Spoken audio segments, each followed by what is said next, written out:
Hello guys, এই যে সকাল সকাল বিছানাটা গুছানো থেকে শুরু হলো ব্লগটা। আমার তো সকালই শুরু হয় বিছানাটা গুছানো নিয়ে, তাই এই যে প্রথমে বিছানাটা গুছিয়ে নিলাম সুন্দর করে। এখন রুমটা ঝাড় দিয়ে তারপরে রান্নাঘরে চলে যাব। রান্না করতে হবে, অনেক দেরি হয়ে যাচ্ছে। এরই মধ্যে আবার শ্বশুরমশাইয়ের আওয়াজ পেয়েছি, উনি এসেছেন নিশ্চয়ই মাছ নিয়ে। এই যে দেখেন কিন্তু কী পরিমাণে রৌদ্র উঠেছে। এই যে মাছ নিয়ে এসেছেন। এখন সব কিছু রেডি করে দিয়েছেন আমার শাশুড়ি মা। এখন জাস্ট খালি রান্না করব আমি। আমার শাশুড়ি মা আমাকে সব কিছু রেডি করে তারপরে আমাকে ডাকবেন, আমি রান্না করব, জাস্ট এটাই। কিন্তু রান্নাটা করতে এখন কষ্ট হচ্ছে, অনেক গরম, কিন্তু রান্না তো করতে হবে, তাই চলে এলাম রান্না করতে। এই যে সব কিছু রেডি করে দিচ্ছেন আমাকে, জাস্ট একটু নাড়িয়ে চাড়িয়ে নামাবো, এটাই আমার কাজ। উনি সব কিছু রেডি করে দেন, মাছটাও আমি কাটি না, উনি সব কিছু রেডি করেন, তারপরে রান্না করি। এই যে চলে এলাম। মাছগুলো তো অর্ধেক বাজারেই রান্না হয়ে যায়, ঘরে এনে আর সময় লাগে না বেশিক্ষণ রান্না করতে, যা গরম পড়েছে।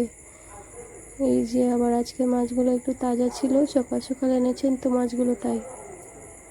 এই যে মাছগুলো শাশুড়ি মা বলে দিয়েছেন সবজি দিয়ে তারপরে মাছগুলো দিয়ে দেবো, হলদি মরিচ মাখিয়ে তারপরে মাছগুলো সবজিতেই দিয়ে দেবো।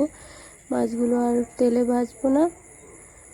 এই যে সবজিটা দিয়ে দিলাম, সবজিটা একটু ভাজা ভাজা হলে তারপরে মাছগুলো দিয়ে দেবো। এখনের যা সিস্টেম, মাছগুলো অর্ধেক বাজার থেকেই সিদ্ধ হয়ে যায়, ঘরে এনে আর বেশি টাইম লাগে না। সকালে আনলে তো এক কথা, তো দুপুরবেলা বাজার থেকে মাছ নিয়ে আসলে ঘরে আর টেকা যাবে না মাছের গন্ধে। এই যে দেখেন এত গরম পড়েছে, আর মাছ এই গরমে ডাল ভাতই বলো, মাছ আর খাওয়ার দরকার নেই, শাশুড়ি মা বলেছেন। তাই এই যে ছোটো মাছগুলো একটু পরে একটু হলদি মরিচ দিয়ে রেখেছি, মেখে তারপরে সবজিতে দিয়ে দেবো। যে এরই মধ্যে আবার এসে দেখেন আমাদের ঘরের আরেকজন নতুন সদস্য, ওনাকে চকি পায়ের সঙ্গে বেঁধে রাখা হয়েছে। উনি খালি দৌড়াদৌড়ি করেন ওই ঘর থেকে ওই ঘরে, তার জন্য দেখেন কি কান্না করছে ছোটার জন্য। এই যে চলে এলাম, সবজিটা একটু ভাজা ভাজা হয়ে গেছে, এখন মাছগুলো মেখে তারপরে দিয়ে দেব। এই যে ছোট মাছগুলো দিয়ে দেব। আমাদের বাসার সবাই এরকম খেতে পছন্দ করে, তাই ওদের পছন্দের রান্নাবান্না করার চেষ্টা করি। আমি তো মাছ মাংস কিছুই খাই না, আমার পছন্দের কোনো দরকারই হয় না এখানে, ওদের পছন্দেরই রান্নাবান্না করি। সবাই খুশি থাকলে ভালো লাগে।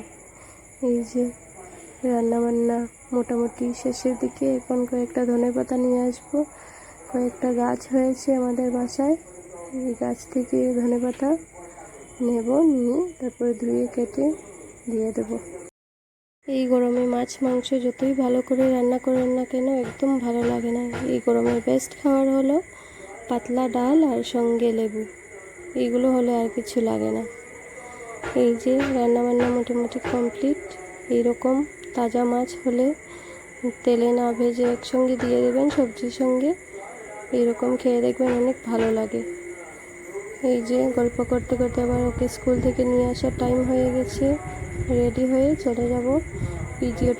ভিডিওটা ভালো লাগলে অবশ্যই একটা লাইক করবেন। আবারও দেখা হবে আরেকটি নতুন ভিডিওর সঙ্গে, ততক্ষণের জন্য